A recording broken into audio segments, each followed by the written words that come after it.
What's up, y'all? You already know who it is, bro. We on the Brick Brothers podcast. I'm glad y'all joining in. But hey, look, before we get started, right, make sure that y'all like, subscribe, share this video. Right now it's gonna be a quick episode, man, but y'all lock in with us. We got a lot to talk about, man, when it comes to the next fights that's coming up. You already know that last little fight card that we watched, trash as hell, man. So, man, let's get into it, man. We got a big card, though, coming up. We got Du Plessis versus Israel Adesanya, you know what I mean? The real African, you know what I'm saying? The real African belt on the line. So, bro, like, who you think right there is going to get it? Du Plessis right now, on the tear, definitely, you know what I'm saying? Really showing the world that, definitely world champion material. But is he talking about he want his belt back? It's funny. Like I said, every single time Du Plessis fights, I remember we were for International Fight Weekend a couple years ago. Yeah. He fought, who did he fight? He fought my man, not Brad Tavares? Was it Brad Tavares. Perfect. Yep. And I was watching the fight, and he was beating Tavares or whatever, and I was like, oh, that's cool. But ever since then, every fight, I've been like, he finna lose, and he always win. Yeah. And I'm gonna stick with that. Whoa, you said you gonna stick with? I'm sticking with the same tradition today.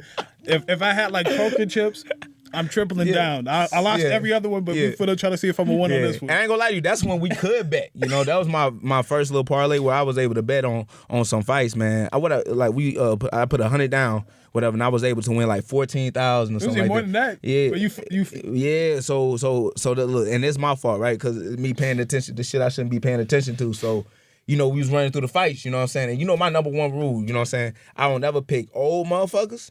I don't ever pick the females. No disrespect to the females, you know what I'm saying? But, it's always a toss-up to me, right? 50-50. It's always a 50-50 coin toss, so I leave the girls alone, and I leave them old niggas alone. But when I was doing my little picks, because, it's on the touch screen, Yeah. And I'm going through my picks, and I'm just, taking my time. We out there in Vegas, so I see a little situation, and I'm like, God dang, and I keep rolling, keep boom, boom, and I'm, picking my picks. So as soon as I pull out my ticket, like, I'm already on the strength. Like, bro, it's Alexander Volkanovski that I picked. I had Izzy picked. I had my man Jalen Turner picked. So DDP had my man picked. You know what I'm saying? So I had a good little list of people, man. You had O'Malley too. I had O'Malley, but they got overturned though, right? But regardless though, I had a good list. I think I had down there 9 fights on there. You know what I'm saying? If not 10. But then when we got to the motherfucking event, I'm seeing all these wins. I'm like, bro, all my people winning. It's all dubs and shit. I'm like, let me check my ticket, dog. And what was the fight on there, nigga? You had Donald Cerrone? Man, no, it wasn't Donald Cerrone. No, it was John Cerrone. No. Robbie Lawler. It was Robbie Lawler versus Brian Barberena. Yeah. When I look at that motherfucker, bro, I was so pissed. Your ass was like, bro, you good, bro. You good. Robbie gonna win this one, bro. I promise you. I'm like, no, he ain't, bro. No, he ain't. But regardless, though, the fight happened. Robbie was doing good. He was. First 2 rounds, giving Brian Barberena that work, you know what I'm saying? Beating him up real good. And then Robbie started to slow down. Hey, time undefeated, man. And he started to get hurt. And then he dropped down to his knees. And then I seen my ticket just go away just like that, you know what I'm saying? But then you brought up a good point. You was like, well, even though he lost don't mean the rest of your people gonna win. Everybody else won. So Robbie Lawler definitely dropped the bag on me. But, regardless though, man, I'm glad they did that, man, because, I feel like it been a waste of my money though. You know what I'm saying? Me trying to bet on these fights and then motherfuckers down there get slept for no reason, dog. So, I'm gonna be trying to hunt them down and try to fight them because, you know what I'm saying? They fucked my bag up, Man, he tried. He did try, though. He didn't try hard enough. But going back to what I'm saying, like, DDP is one of those fighters I still just, if you saw my most confusing list, he just confused me. I don't understand what he brings. Pace and cardio, I see that being an area of strength for him. And he hits hard. He has a lot of power. He's a strong guy. Mm-hmm. If he can mix in some takedowns, but the only way I feel like if Izzy loses this fight, if he fights too emotional with all the I'm the real African champion, all the antics and all this. But I think he takes it serious. Izzy on his best day and Du Plessis on his best day. I see Izzy winning, but I've been wrong every other time, so don't listen to me. Yeah, I ain't gonna lie to you, man. I think DDP definitely gonna go out there, man. Have a situation for Izzy that he ain't never seen before.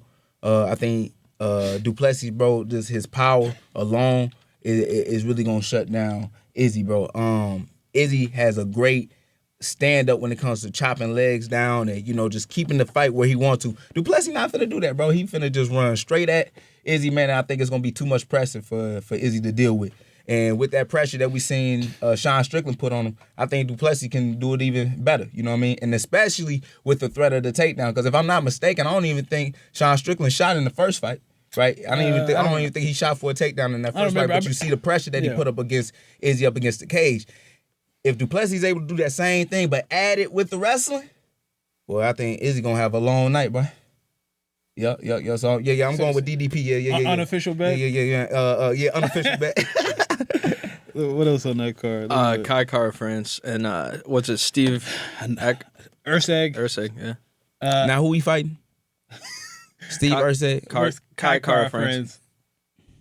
I'm going with Steve Erceg, bro. Same, but see, yet again, Kai Kara France is one of them dudes who I feel like obviously is talented, but the fights I think he gonna dominate. He get his ass whooped, and then the times where I think he finna lose, he always win. So I'm like I said, double and triple down. I'm still go with Steve Erceg. Oh yeah, I'm gonna double down with you, triple down. Yeah, Steve Erceg. I can see Steve Erceg putting on a good little clinic with Kai France. No disrespect to him, Kai like a tough fighter, like for real. Definitely at the 125 division, but Steve Erceg, I just believe like just where he at technically. I think he could put a little clinic on Kai because Kai kind of come too aggressive sometimes and don't have any type of defensive responsibility with keeping the hands up or just checking his own pace and cardio, right? He'll put himself in a situation where he tire himself out. You know what I mean? But I see Steve Erceg, really, putting the jab on him, using the boxing. And then, Steve Erceg definitely has a threat, with the ground game too. So, I can see Steve Erceg really putting in some work on this. He looks like he's like a little bit bigger than Kai Kara France too, just like frame-wise and body type-wise too. And he has that power where I feel like Kai Kara France relies on his speed and his aggression and pace, and I think Erceg is just probably a little, I won't say more fine-tuned, but finds that big shot just a little better. So that's what I'm going to go with Erceg. Let's run it. Then Mateusz Gamrot versus Dan Hooker. Man. You want to start on this one? That's a good fight. I can't remember the last fight that Gamrot had, but it kind of gave me a little I don't know, a bad taste in my mouth. I can't remember the last fight that he had. I thought he won. He did win. He did win, but it's how he won though. Rafael dos Anjos. Was it Rafael dos Anjos? Mm-hmm. Okay. I can't remember exactly how that fight played out, but regardless with Dan third round Hooker decision. Third round decision. Yeah, he got a decision. It was unanimous though, right? Mm-hmm. Regardless though, with Dan Hooker, Dan Hooker's always gonna be a good play. Definitely with his striking. Tough dude, very durable, but Gamrot might do the same thing what he did to RDA. Just hold him, put him on his back, and we'll see another unanimous decision. So probably not a very exciting fight to put together, but if Dan Hooker can avoid some of them takedowns, he can probably unleash some good damage. Before he get taken down and put on his back. I mean, without looking at numbers, and that's kind of how I really, really gauge whatever. If I had to pick, I go Gamrot only for one reason. I feel like this fight is probably going to play on the ground. It's not going to be a striking bout. And Dan Hooker has had some problem with grapplers before. Gamrot, in my opinion, you have Islam Makhachev, you have Armin Sarukian, you have Benil Dariush, and you have Gamrot, who are all elite level grapplers. And I see all. And he fought them all too. Yeah, some of them. I don't remember all of them, but just a similar style to give him problems. And I think, unless he knocks out Gamrot, I don't see what he could do. Like, I think he could, obviously land strikes from range or whatever, and he's a vicious finisher, but I think it's gonna play it on him. He gonna have to find his shot. So period. I'm gonna say Gamrot by submission. I'm gonna say Gamrot by submission. I'm gonna go by decision though. All right, so let's look at the next couple names. It's a different card, but this one's a fight night. Cannonier versus Caio. Crazy. That's a crazy fight. That is it's actually a fire ass fight, man. I got to train with Caio at the PI. I don't know if y'all seen them videos. I was swinging and banging. I ain't gonna lie. Yeah. It was a good little matchup. Caio thought he had an easy little lick. You know what I'm saying? He trying to. But he did. He trying to, huh? But he did though. What you mean? Shit, boy. Anyways, though, but shout out to him because at the end of the day, all work is good work. Like I keep saying. Because I feel like a lot of guys at the PI or in Vegas, man, like that's the greatest or the best opportunity to get in and work with, several individuals, you know what I mean? Especially whatever, if you want to learn or if you want to challenge yourself, that's the best place to do it, man, is to work with another elite high level guy. So for Caio to give me the opportunity and me, also blessing him with some work, we learned a lot. So with that being said, with him going up with Jared Cannonier, I can see a lot of difficulties he can have with Jared Cannonier on the feet, because Jared is just a little bit taller, a little bit more longer than me when it comes to the reach, and is a very good technical boxer. If Caio is able to switch it up a little bit, and use his strength, which is his grappling, which is his submissions, he can probably give Jared Cannonier some problems. But he going through a lot, man. Definitely with fighting with the killer gorilla and Jared Cannonier, so he dealing with a lot. But if he's able to get through that test, Caio that next dude for sure. Well, here's my take. Jared Cannonier's just getting up there in age. He's not a young man. Fighters who are fighting 85 and above, it doesn't seem to be nearly as big of a factor. But Caio, as talented as he is, and youth kind of be on his side, I think if there's grappling involved, he'll have a lot of success. But this is the toughest test of Caio's career for sure. He's fighting a legitimate contender, and I'm not willing to put that label on Jared right now as far as being past his prime and not able to do it. So I think if the best Jared Cannonier is going to be there, I think that's too much because I don't see him. Caio, his grappling is really good, but it's more jiu-jitsu based. It's not necessarily wrestling based. Yeah. So I think it's going to be a striking bout, and both have power and both have. But I think Jared's just a little bit more fine too. So I take Jared Cannonier by decision. Yeah. Okay. I got you. No, that's a good pick right there. All right, and then Big Dubs in the chat, he was asking about Gilbert Burns versus Sean Brady. How do you see that going down? A hugging fest. Lay on your back, you know what I'm saying? Pray that the judges, you know what I'm saying, see it in your favor. I believe just, Burns and Brady, man, I think they literally just made like a non-verbal agreement that they finna wrestle and do a jiu-jitsu match, bro. Like, that's just how I see that fight. I don't see this fight being on, a straight war, straight bang on the feet, because obviously, man, they both got pillow hands, you know what I'm saying? I don't think Gilbert really be laying niggas out like that, you know what I'm saying? Who the last dude he laid out? I don't remember. It was probably at 155, nigga, with his weak ass. And Sean Brady definitely ain't knocking nobody out on the feet. So, yeah, we definitely finna watch a good jiu-jitsu match. You can learn a lot, though, in this one. Yes, you can definitely learn a lot in this one if you watch. JDM, he TKO'd him? JDM TKO'd who? Oh, he got TKO'd by... No, I wouldn't... who Gilbert Burns knocked out? Where his knockouts at? Where his finishes at? He got one. You got to go way back to 155. Neil Magny? Nah, I ain't talking about no subs. I'm talking about good. We're going back to 2021. Going back to lightweight. It's probably in his lightweight. You can just pull up his whole fight history. I know. Yeah, he's going by year. I'm going by year. He's going by year. Oh man. Damian Maia. Back in 2020. Oh, okay. All right. So knocked out a jiu-jitsu nigga, crazy. It's in similar fashion. I'm gonna say Gilbert Burns by TKO. I'm gonna say that. Gilbert Burns by TKO. Yeah. Oh, okay. I got you. Hey, look. He just told you. No. I just gotta repeat it. I ain't know. No. I look. I hear what you're saying, but it ain't like Bilal was spinning around everybody at 170 neither, and he put out Sean Brady. I think if Bilal can do it, I think Gilbert Burns could do it. I don't know. So you miss what I'm saying? No, I get exactly. Go ahead, repeat. But Bilal, at the end of the day, he was standing with him and putting them pillow hands on him and still got him out of there, right? So I heard what you're saying. I just don't think Gilbert gonna do the same. And I believe once the fight gets to the ground, it's literally gonna be a hug fest. I don't even think Gilbert gonna try to posture up and try to. Matter of fact, we didn't even see it with JDM. He took JDM down. I think every shot he made, like he got, you know what I'm saying, like 100% like shot rate. That's what Gilbert Burns got. But he ain't beat up JDM when he was on the ground. He just held him. So with Sean Brady, that being said, with him being so, I guess, strong and in a position where, is able to get back onto his feet, I think Gilbert Burns would be more concerned of holding him down and trying to beat him down. That's just my opinion. I don't think he's gonna wrestle though. I think usually when we see two really good grapplers, it's always a striking match. We're gonna see. For some reason. And I don't think Sean Brady has the wrestling to take down Gilbert Burns. It don't seem like he has a really good offensive wrestling base. Great top pressure, good top game, but not necessarily I can see seeing one of them slip on the logos. One of them gonna slip on the logos, nigga fall on the ground, nigga. You just don't like him, but that's respect. That's hella funny. Yeah. I think. Oh, go ahead. Sorry. No, go ahead. What's next? I was gonna say. I think didn't we talk about O'Malley and Merab last week? Yeah, we talked about that. Yeah. Any thoughts on Grasso and Shevchenko? Oh yeah, we can talk about that. Yeah, that's cool. That's on the no check card, ain't it? Yep. Yep, that's on the no trade card. Who actually 306. 306. So who is the final main event for that? I don't know if we talked about that though. Yeah, Did we talk about that? It's So It so is it's Sean not, O'Malley and it's Murray. That's what they Make have. sure. I was gonna Yes. say, That's the main event. wasn't it gonna be Holloway and then Topuria. but then they might have changed it. Yeah, they changed it. Yeah, so it's gonna be O'Malley, Marab. No Mexicans there, as far as I Alex guess Grasso. O'Malley.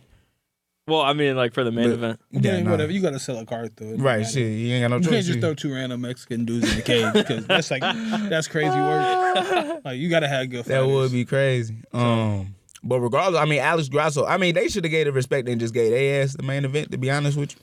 Because it ain't like Valentina, ain't, you know, like Valentina known, like she a big star. You know, Alex Grasso, she's still building up her name as well, but right now she the champion. She a world champion. So they definitely should have gave them a little main event, little situation. But regardless, between those two ladies, it's gonna be a good fight, man. This what, the 4th meeting between both of them? Yeah, I think this is the 4th fight. What? 4th. Is it the 3rd or the 4th? This is the second. No, it ain't the 2nd. She won. She beat her twice. So never mind. So this is the 3rd. This is the 3rd. She beat Alex Grasso. Can we fact check that? Yeah, you can fact check. If it ain't 4, it's the 3rd. If it ain't 4, it's the 3rd. I think you doing some multiplication. And probably. It's 2. It's the second one, yeah. One was No. a draw though. So hold on. 2023. So yeah. So I knew that. Yeah. So it ain't. Oh, so this the third. It's the 3rd. So Third. yeah, don't be playing with me like So that, this the nigga. third. I'm like, Oh, that's it. My fault. It's goofy. So the first one, she tapped her ass out. and then the second one. And then the second one was a major draw, and now it's the 3rd one. So yeah, we gonna finish this off on a good trilogy. Regardless of that fact, though, I like the fight for both of them. You know, they didn't had enough time in the cage with one another going into the 5th round in both fights. So I really feel like in this situation right here, you know, it's just really down to grit on who wanted the most. Valentina, obviously, with her striking and her movement and her kicks and everything that she does, she's always gonna be a problem. But you know, Alexa Grasso, she ain't afraid to stand with nobody. You know, and I love her boxing. Yeah, I'm glad that you brought that up. I think she got some of the best hands in the female division right now. Definitely with her combinations and good power too, as well. But I would like to see Valentina start to be a little bit more aggressive in the fight. And what I mean by that is not just with the strikes, man. I want to see Valentina, you know, turn into a mixed martial artist as well. I want to see Alex Grasso on for her back, you know, or on her back, you know, and see what Valentina is able to take advantage of, or just at least tire her out just a little bit, and then see what, you know, on the feet looks like. Well, I think that's where some of the problem is for Valentina. Usually she times in takedowns and she makes it a competitive mixed martial arts fight where she's beating people up on the feet. She's using those trips and those throws and able to control it. But I think Alexa Grasso and her are just very evenly matched. Where it's like, you know, the scramble scenario situation, that's where she got caught last time. You know, she like introduced the grappling and then gets submitted, or the first time rather. But anyway, I think it's just an interesting fight when you fight somebody a couple of times and everybody knows. Well, both fighters know what each one is good at. It makes for a very compelling fight. So it's going to be hard. I think with seeing what as much as I saw, I think it's just really hard to get your belt back off of that time. So I just lean towards Alexa Grasso. But I think Valentina is one of the best women to ever do it, of course. Most def. So we got one more fight that we'll break down, and then we'll move to pound for pound because that'll be interesting for the fans. So we got Brian Ortega and Diego Lopez on that card. Say it one more time. Brian Ortega and Diego Lopez. That's also on the no trade card. So I don't know, man. We seen what happened the first time. My man got a stomachache, you know, right before the fight. He promised his little purse, you know, about 100,000. So once he showed up, you know what I'm saying, that he was off weight, you know, he already had to give up 50,000. So, you know, that's a good bag. So I don't know. We'll see. It's nothing to really talk about with that fight. I think Diego is one of the up and coming stars, you know, definitely in the UFC. And Brian Ortega, he done shown that, you know, he can put up good fights. But I think it's time for Brian Ortega to either move up or, you know what I'm saying, or get on that retreat, be a part of that cult that he wanted to be a part of. You know what I'm saying? You tweaking. I think Brian Ortega is one of the best featherweights in the game, honestly. Aside from his fight against Max Holloway, that really stands out. You know, him kind of getting outclassed in that fight, man. He's had great performances against everybody.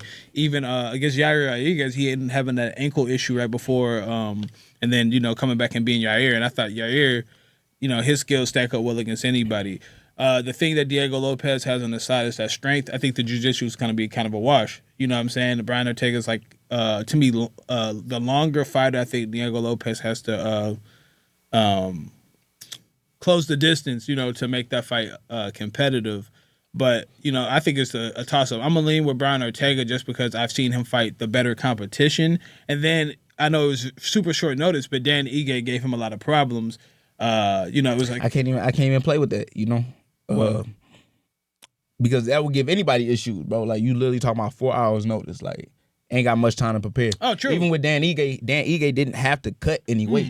He just walked into the fight. And so Dan Ige you still had Diego. Dan Ige super good himself too. So exactly, because that's the thing about a lot of those guys that's in Vegas. They stay training, they stay ready. And that's the reason why they out there for opportunities like that. So I really can't put much against Diego. And then like I said, bro, real G for even taking the fight. He didn't have to do it. He could have waited for Noche, and be like, hey, bro, let me get Brian Ortega when he ready. But he decided to take the fight. And if anything, I would say like Diego kind of pushing because like just having that fight and then having right back to another where Brian Ortega he gets to have this time where okay, I get to sit back and do it because yet again, what about 8-10 pounds that he missed? So it's really like you didn't even put in work to even cut the weight. No, I'm being 100 because I would hate for somebody to do me like this, right? So my situation is like now that the fight then got remade, yeah, that's cool and all, but you didn't even have the effort to try to cut the weight, and now you still got all this energy. You still because you sick? Nah, he wasn't sick, bro. Nah. He was sick. He was sick about to give that money up, bro. You think I'm playing? Like that's literally what it was. He seen that. Okay, look, I'm about to miss this weight. Then I promised that 100,000. Like, nigga, I have a bellyache too. Like, damn, I sure do gotta get this money, okay? Even if I win or lose, I promise these motherfuckers get their money. Nah, I'm just, bro, I'm be on the toilet for a little minute. But regardless of all of that, figured all of that. Who your official pick? Exactly, right.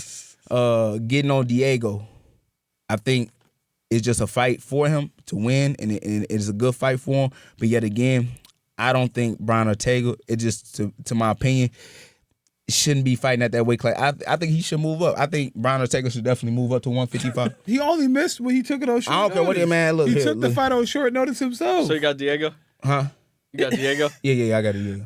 He took the fight on short notice. How many short? How long was the short notice? What? They took it like a week's time. I think it was like 5 days. Nah, it wasn't a week's time. No, because neither one of them was supposed to fight. Neither one of them was supposed to fight because they both got put on. But it was like 3 weeks time. What was the I forget what the original fight was, but neither one of them was supposed to. Yeah, be honest with you, yet again, what you just said, they just threw a card on her. They didn't have to throw them on her. Yeah. But it was Alex Pereira. It was supposed to be Conor McGregor. So they need a big. So they just threw them niggas on her just to throw their ass on. But regardless, well, you know what I'm saying though. Like it's not like he had 6 weeks to prepare. He never missed weight before. He fought the best of the best. He fought Volkanovski. He fought Holloway. Then he fight Korean Zombie. Like he fought everybody. Okay, yeah, he fought everybody. What that mean? He never missed weight when he fought them. Why he got to move up? Nah, man, I'm just saying like when you miss by that much, bro, it's time to move on up, dog. It's time to move on up. But dog. Anyway, like I said, my official pick, I'm gonna take Ortega by decision. Okay. All right. So before the podcast started, we kind of got into the difference between pound for pound and GOAT. So can you break that down for the fans a little bit before we get into the rankings? I got you. Pound for pound is current body of work. What have you done recently? Your current streak. Like what have you done recently against the crop of your peers? And then GOAT is just overall performance from your whole entire career. So the way I make the distinction, because everybody knows the elephant in the room, John Jones. John Jones is, by most people's account, the GOAT. Respectable pick, not my personal pick, but it's not a bad answer at all. Great fighter. All-time. Boy, they gonna give you some shit in the comments. Boy, you say that shit, I don't care. All-time great. It's just not my pick. How is John Jones not on your GOAT list? No, I didn't say he's not my GOAT list. He's not my GOAT, my number one. He's not. That's cool. Mm-hmm. But he's not pound for pound number one because he's only beaten like one guy who's currently active in the UFC. Most of his fights came a long time ago. We can't be talking about Rashad Evans. You fought him when I was in middle school. Like, that don't count. Like, I'm not finna, you beat Vladimir Mateuszchenko, you beat Stephan Bonner. What that got to do with today? Like, they're not in the UFC. Usually they talk Reyes, Santos. Reyes, that man went on a 5-fight losing streak. He just won his first fight in 7 years. I mean, John Jones kind of caused that. You can make you can't cause nobody to lose to somebody else. That's not a real stat. Yeah, My point, that ain't how that works. that's what they're gonna say. But that don't make it true. My point being is you have guys. Alex Pereira is not an all-time GOAT to me. He's not. He doesn't replace a John Jones, he doesn't replace a George St. Pierre, he doesn't replace so many names on the list. But right now, pound for pound, he's super high on the list. Islam Makhachev, because their current body of work, the last 2, 3 years, 4 years, is way better than John Jones. You can have a better year than somebody, but not be a better fighter than them. And pound for pound is referring to how you're faring against your peers today, not what you did in the past. Okay, so that being said, we're gonna give the top 15, but would John Jones be in your list of top 15 or no? I mean, you could put him there, but I feel like just his inactivity is hard to put him there. Beating Ciryl Gane, to me, doesn't make you a pound for pound top. But since he's as good as he is, that's why they put him there. It's not his current body of work. You beating Daniel Cormier, like 6 years ago at this point, or 5 years ago, and then beating Ciryl Gane, that's not stacking up against a lot of people's resume today. But he's an all-time great. That's why he's there. Okay. Buck, you see pound for pound similar sort of way?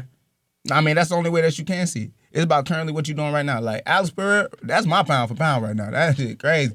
I put him over Islam. It's like, regardless of what anybody say, is like my man said, it's what you currently doing. What have you done for me lately? So when I'm seeing and watching shit, bro, what Alex Pereira been doing, and then hopping on into these cards, taking these threatening fights, bro, like with Jamal and with Yuri Prohaska on last minute notice, saving cards, that's what makes you a pound for pound fighter, you know what I mean? And then on a winning streak, you know what I mean? Beating world champions at that too, you know, on top of that. Islam is definitely a savage as well, but what he beat? Alex Volkanovski, and then who else? It was one more. But Dustin Poirier, right? Charles Oliveira recently. So yeah, well that's how he won the belt, you know. But regardless of that though, my man Alex Pereira has multiple champions that he has beaten, you know what I'm saying, in a very short amount of time. Like, that body of work within that time frame is crazy. Speaking of which, did you see DC's comments on? They said they're trying to protect Alex Pereira. What do you guys think about that? I mean, they already did what they did. I think 205. He taking out a lot of guys at 205, but at 185 they definitely protected him from a couple guys. In my personal opinion, like, you know, Alex Pereira should have fought these 3 guys. You know what I mean? Even if he would have won, he still should have fought them. Robert Whitaker, Marvin Vettori, and Jared Cannonier, right? Because those were the guys that was right underneath Izzy. Those are the guys that lost to Izzy, but at the same time, like, those are the guys that are proven. If you beat them, this is why you should fight for the belt. But he beat who for the belt? Strickland. Strickland made him jump up I don't know how many places, right? Because I don't even know Strickland was up there high. I think Strickland was like number 9. And then he was able to fight for a belt. That's kind of crazy, you know what I mean? So you skip past all them other people from 2, 3, 4, you know what I mean? And you go straight to the belt. It's kind of crazy. Yeah. Is it a case of protecting him or just making the biggest fight? Making the biggest fight. But it's protecting business. Like, this is what I say. Like, and I use this as an example, a bigger example, but the closest to it. Conor fought Dennis Seaver. He ends up beating Dennis Seaver. Then he jumps up in the rankings. Dennis Seaver is ranked like number 11. I think Conor was 13 at the time.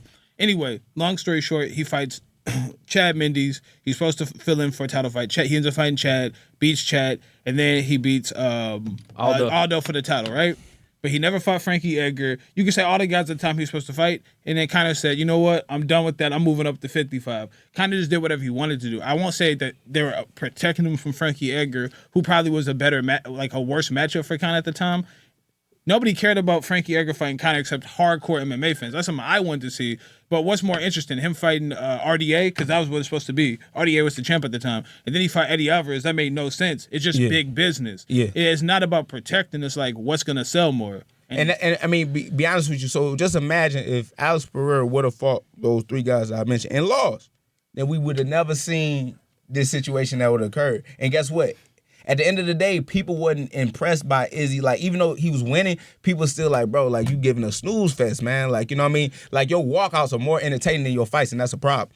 So they had to find somebody in a situation where, okay, at least we don't know if he gonna beat Izzy, but we know that he's gonna be a major threat. This is the last person that had gotten a win over Israel Adesanya, you know what I'm saying, in kickboxing. So he somewhat has a chance. So let's give him the best chance that he got. He still got to prove himself. With 3 wins within the promotion and beating a ranked guy, as long as you got a ranking, I believe, for any opinion, that's why a lot of guys got to stop tripping. As long as you rank, you blessed. Because you can always get a opportunity to fight for a belt as long as you in the rankings. You know, I ain't never seen no unranked nigga get a belt. You know, I have, so. but Ooh, special- you talking about? special You circ- talking about back then? We talking about currently now. There ain't no guys that's unranked getting the opportunity to fight. very uncommon in the whole history of the UFC. Right. Okay. But regardless, though, you know, as long as you got a ranking, you always had the opportunity to fight for a belt. It doesn't matter for you fighting 8 or just fighting up that ladder, unless you know what I'm saying. The UFC don't like your ass, and you know what I'm saying. You just got to fight as hard as you can. But hey, that's gonna make you undeniable, though. You know, Bilal. But regardless, though, you know, I feel like in this situation for Alex Pereira, definitely a pound for pound. Then they go Islam Makhachev. Yeah, I can run through the list if you want. You can. But I want to get like who's too high on the list, who's too low on the list, who shouldn't be on the list, and who should. Man, if your ass ain't got a belt, get your ass off the list. All right, so let me run through the 15 real quick. Man, get your ass off the list. So Makhachev, Pereira, Jones, Topuria, Bilal Muhammad, O'Malley, Edwards, Volkanovski, Aspinall, Holloway, Du Plessis, Pantoja, Adesanya, Strickland, and then Oliveira at 15. I don't think it should be that many. 15 pound for pound is crazy. It don't matter though. It's the whole UFC roster. But my whole thing is, you already know who the number one name who's probably rated too highly or might possibly not deserve to be there is John Jones due to inactivity. It's not Hayden. If John Jones win John Jones, he would have been stripped for his title right now. Like, I don't know why we're pretending. When's the last time John Jones fought? This is very abnormal, but John Jones is one of the greatest martial artists of all time, and he's going to sell against Stipe. So that's what it is, business. But if you're talking about just critiquing, like, what he's done lately, when did that fight happen with Gon? That's been a minute, bro. It's been years. It's been a minute. So, like, it's not because he's not deserving by his skill set. It's just about activity. Like, how can you can't just hold up divisions like that. But so he's number one on my list. Who's rated a little too high. Like, What they got him number 3? Yeah. Yeah, that is crazy. I ain't gonna lie. Like, if you haven't fought in a year or so, like, come on now. Who else was on that list? You had that's a non-champion. Give me a non-champion that's on that list. I know Max Holloway. Volkanovski. Is he a champ? He's not a champ, right? Nah, it's Topuria. No, it's Topuria right now. Give me another one. Now, like, give me the list of people that are not Leon. champions that's on the list. Strickland. Leon. Okay, Strickland. Okay. And Volkanovski. Okay. Holloway's not champ. Okay, yeah. Oliveira. Strickland for me. Pretty much it. Strickland for me. Yeah, And then- Strickland got to get off the list. I guess if you count Aspinall as a champ or Yeah, for sure. he the intro. Yeah, he the real champ. And most cases, he would have just been the champion. It's not biased. Like, I think this is the longest a champion has not been stripped. I'm pretty sure it's up there. Maybe Dominic Cruz, but it's up there for sure. And I ain't gonna lie, I'm the biggest fan of Volkanovski. Yeah. But he got to get off the list. 3 in a row. off the Yeah, list you gotta get completely. He's not pound for pound right now. I told you. First off, fuck the belt right now. But you can't be on a losing streak pound for pound. I'm Yeah. sorry. No, honey. I think I can kind of agree with that a little bit. If you lost 3 in a row, it's hard to make a case. Yeah. 200, one fight, don't count. Right. You know what I'm saying? 2 is Put you iffy. right underneath the nigga you lost. Yeah, 2's iffy. Because you might just have the best guy in the world in your weight class. Like, think about, like... The DC John Yeah, Jones. DC John Jones. You lose to John twice, that's not really a big deal. But then you lose to somebody else, yeah, you up off of there. You know what I mean? Like, So- you get slid again, you up out of there. We got into it before. Should Usman be on this list at all? You said top 15. Usman gone. Okay. You talk about, all right, you got Bilal now, you got Leon, so Leon can cool, but Leon cool, Leon can stay up there. Oh, yeah, Leon You got too, Leon, yeah. all right, Yeah. but Leon took his spot. I'm talking about, then once that nigga take your spot, then you know you definitely gone. And to Buck's point before, it's like, 3 fights in a row? It's 3 fights in a row. You up out of there. It's all-time great, though. That's what I'm saying. Like, if you ask who's greater, Leon or Kamaru Usman, all the time, it's Kamaru Usman. But we talking about current day. It's just what you've done lately. That's what pound for pound is. We talk like that. You can be a contender and be on the pound for pound list, but that don't put you in the GOAT conversation because you're a contender. So like, my whole thing is like Sean Strickland. I don't even like. I know his ranking is super high, but like, if you had to do a real audit of the ranking, is it really make sense that I know he was the champion, but is he really above Jared Cannonier in your eyes? Is he really above Robert Whitaker in your eyes? Is he really above like some of the cream of the crop? So I don't put him over Jared Cannonier in my opinion, and Jared Cannonier on the pound for pound list. Just because you held a belt how did you get that belt? Right. He was on right. like a 2-fight win streak when he won the belt. Like, it's, Yeah. I can't put you on pound for pound. Yeah, that's when there's guys who on 10-fight win streaks. Cause I ain't gonna lie to you, you know. Because put you on a pound for pound list. Shit, I'm coming. You got a better win streak than most of the people on the list. It's just the truth. Like at some point, what you do in competition matters. Like recent, like you know what I mean. I feel like pound for pound is more of a recent current list. And then GOAT, obviously, it's just body of work. Body of work, man. And the body work is going to last over time while pound for pound, yet again, it's like recent, you just said, it's very recent. So Leon ain't never going to be on the GOAT list. They didn't, look, Bilal done ended all that shit. Leon ain't never, just because you beat the GOAT don't make you the GOAT, cuz. True. Because it's about what you do. It's it's the standard. So, you know, because I ain't gonna lie, I feel like Conor could have been like the featherweight GOAT, but he, like, as soon as he won the belt, he just gave up on it. You know what I'm saying? Like, he never established himself. So even though he beat Jose Aldo, yeah, he beat him in 13 seconds. Don't mean nothing. But Jose was holding it down with that belt for what, a good nigga said. Well, no, he was the first featherweight champion. First featherweight, but in WC, like Jose didn't lose a fight for like 10 years. 10 years. It was like 10. It was like a decade. So Jose really put in work. So wait. You So cannot put Conor above Jose Aldo. You can't do Are you saying fans not gonna like this one? But where are you putting Conor on your GOAT list? Nowhere. On there or no? Not on there? You mean GOAT for featherweight or just GOAT in general? Yo, he's talking about GOAT in general. In general. You mean like a top 5? And it's just the sad part. I'm not putting, and this is the sad part. He only GOATed because of what he been able to do for the company, the sport. That's it. That's literally like Ronda Rousey. Yep. But still, it's like no. You know. So let me get this straight. You think it's a hot take that Conor is not on the pound for pound list, or not pound for pound, but GOAT list. GOAT list. I think fans will say that. Fans would definitely say But that. like, I don't think there's anybody who watched the UFC pre-Conor who would say that. To me, that's crazy. Now, we had Conor get his ass slipped by Dustin Poirier like twice in a row. Twice in a row. You lost to Khabib. You never defended either belt. I just don't understand how you. I know, and it's sad, but you're right. He should no. If we gonna stand on business, he ain't never gonna be goated. But what he did for the company and for the business, everybody got to be grateful for. He might be the greatest showman. Yes, for sure. Are we talking about like greatest in-cage fighter? Nah. Too bad. So, you know. Since we were talking about Jones and McGregor, who do you think Dana likes more? You don't got to I mean, regardless though, it's about the person that's gonna make him the most dough right now. And obviously Conor ain't coming back no time soon. He gonna keep playing with Michael Chandler on Twitter, you know what I'm saying, making little small videos and you know and just trolling my mans. But if Dana felt like Conor McGregor was coming back, Dana would be definitely pushing Conor right now. You know what I mean? Making every excuse in the book on why we should still be paying attention and focusing on Conor. That's what he did, but that ain't what he doing. Right? So right now he on John Jones because John Jones actually has the capability of coming back. But at the end of the day, that's not the fight that we want to see. You know, but they gonna lock in with whatever numbers that they feel like is gonna make the most. And they feel like John Jones beating Stipe is what's gonna sell. So yeah, Dana really on Johnson. Yeah. Go, sorry.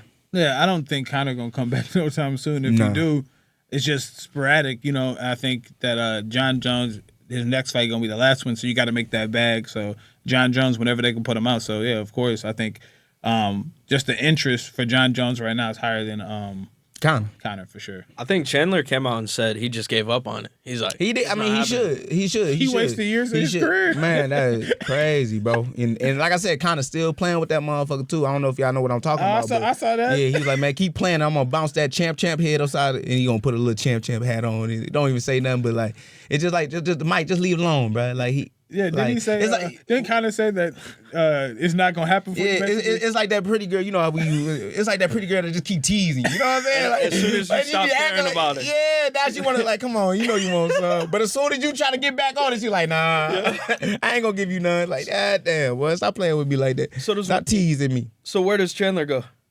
What? Where should he do? He needs to move on and fight somebody else. That's it. You know, they try. I believe, if I'm not mistaken, they was gonna bless him. They was gonna bless him with a title shot against Islam, which he don't deserve whatsoever. But you know, if that's the route to you, that's how you bring. Be honest with you, no cap, right?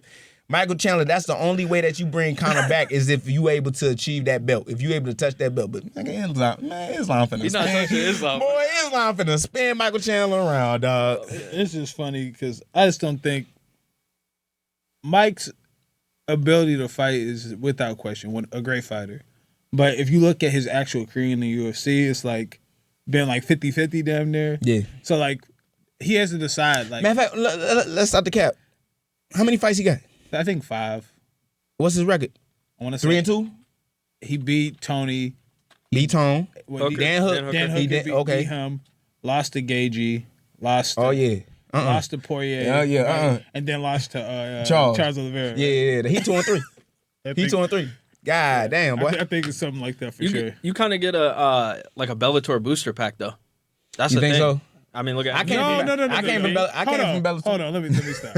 I ain't get no boost. The thing about but you got to be real. When Gagey first came over, Gagey was undefeated and all that. He kind of experienced a similar thing where you just thrown to the wolves when you are that level of fighter. So one thing with Michael Chandler, he started out fighting the best guys. He didn't start out fighting unranked guys in the UFC, but he has to make that decision for himself. Do I want to be champion or do I just want money fights? Because you could do Chandler versus Kobe Covington. I think that fight would sell. You could do Chandler a bunch of people and it would sell.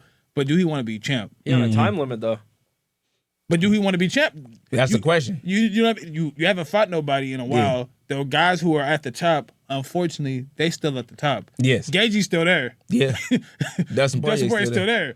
You still got Islam and you still got Oliveira who spun you around, or you know what I'm saying, who finished you. So it's like, and Armin, he waiting on that belt. So it's only gotten harder. He just got to figure out if he want to be champ or not. And then you call out one of those big guys. Because I think anybody would see him fight a top-ranked guy. Why not? It would sell, it would do numbers, but you got to decide if he want to be champ or if he just want money. Yeah, that's crazy. Then you got a question in the Discord from Khabib's burner phone. The question is, are there any prospects from STL that Buck wants to shed a light on? Or, I mean, Edric, too, if you want to. We just shot him out, but my man Marabek, Troyev, definitely gonna be seeing him real soon. He making some moves, where he making some moves at, and I think it's gonna be the best situation for him. And y'all definitely gotta watch out for that kid when he come out, because he definitely gonna be showing out when he come to the UFC one day. I mean, I think the same guys we on the pod, like Marabek, excuse me, and then we had Charles on and we had Evan Elder. I think that's it. Sean Woodson as well, we got some good guys. That's probably it. Yeah. All right, that's it from me. I mean, unless you want to talk about, I just wanted to know, how big do you see Karate Combat getting? Because I just see it I see it more than Power Slap, and I kind of see that's what Power Slap wants to be, is just have all those celebrities, the real celebrities. They had the Haktua girl out there. They got No, they got my man Mike Maylock. I don't want to mess up my man's name, but I met him in over there at the Goat Shed in Miami, and he pretty much is the promoter of all that over there. I think it's Azam or something. I don't think it's gonna do nothing. I'm gonna be real with you. It's doing this thing. It's cool. It's a niche It's a niche sport in a niche market. You know what I'm saying? Yeah. So I feel like it can be successful, but is it ever gonna be to the level of the UFC? I don't see it competing or contending. That's what I'm saying. I think it has this place and it gives fighters an alternative to traditional MMA, and I think people are messing with it, but I think it's just one of those things. I don't know. I've seen a lot of promotions come and go in my time, and I'm not wishing anybody bad, but there's been a lot of different promotions for MMA and MMA-based stuff that just don't exist today. So before I'm going to stamp it and say it's going to be here, we just got to give it time. That's true. And they've been around for a minute, though. I'm going to tell you that. They've been around for a minute, obviously with George St. Pierre promoting it, Boz Ruden promoting it. I think they've been established since 2016 or something like that, something crazy. But, they're almost reaching that little 10-year mark, a lot of promotions, man, once they get started, bro, we only see them about a good 2-3 years, and then they disappear in the wind, But with Karate Combat, the reason why they doing so well is because they collabing with so many different people. So it's not just the Karate Combat alone, but they doing the jiu-jitsu tournaments. They doing the wrestling tournaments. They bringing in influencers like Haktua, you know what I'm saying, Speed, no, for real, but I know, it's funny, you say Shorty there, you say Haktua. Haktua, I don't know that, I don't know Shorty name, Spit on that thing. But regardless, though, you see them collabing with all these different influences, and that's what kind of builds they market up. At the end of the day, this is the type of promotion that, you might not pay no little pay-per-view for it, man, but you're going to see it on all of the stream. You're going to see it on your phone, on Instagram. You're going to see it on TikTok.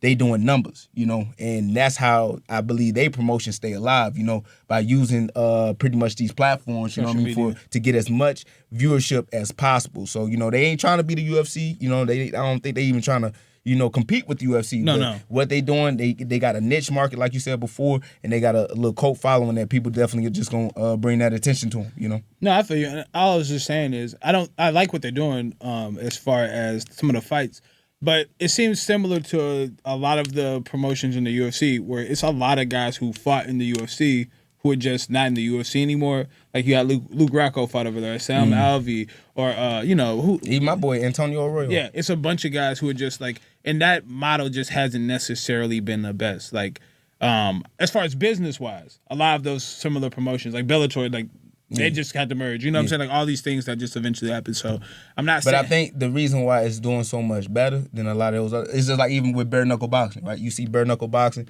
numbers going up because it's something different, right? You're not taking these same fighters like Bellator, right? And you taking the UFC, product or less of, because the reason, if the UFC want to keep it, they going to keep it, right? Period. So they pretty much getting rid of people that they don't want anyway, and then you try to get the, the bottom of the barrel, as they might put it. And that's what people don't want to see, because obviously that these guys, when they fight or when you see them either at the PFL or in Bellator, it's just like, man, I'm kind of watching like the B level. That's how they feel, right? These motherfuckers done got cut. They done got removed from the biggest promotion in the world, and now I feel like I'm watching the lesser competition. Even though sometimes I don't always feel that way. True. But that's how people in their perspective see it when they see these UFC guys coming over and then fighting for Bellator. But the reason why karate combat and bare knuckle boxing is so different is because you're seeing them do different things, It's not mixed martial arts. It's completely different in its own form, in its own fighting. So it's kind of like it's like a unique thing, to see a fighter be a part of. Like seeing Chad Mendez, in bare knuckle boxing, versus Eddie Alvarez. That's crazy. Never would imagine that I would even see something like that, right? So to see these guys like Luke Rockhold go over to karate combat, and do his thing. Like, these are the things that you couldn't imagine because you can only see them doing mixed martial arts, MMA. Thank you for watching this episode of Brick Brothers Podcast. If you haven't already, make sure you like, share, and subscribe our content. We really appreciate that. And make sure you follow our new page, Brick Brothers Podcast.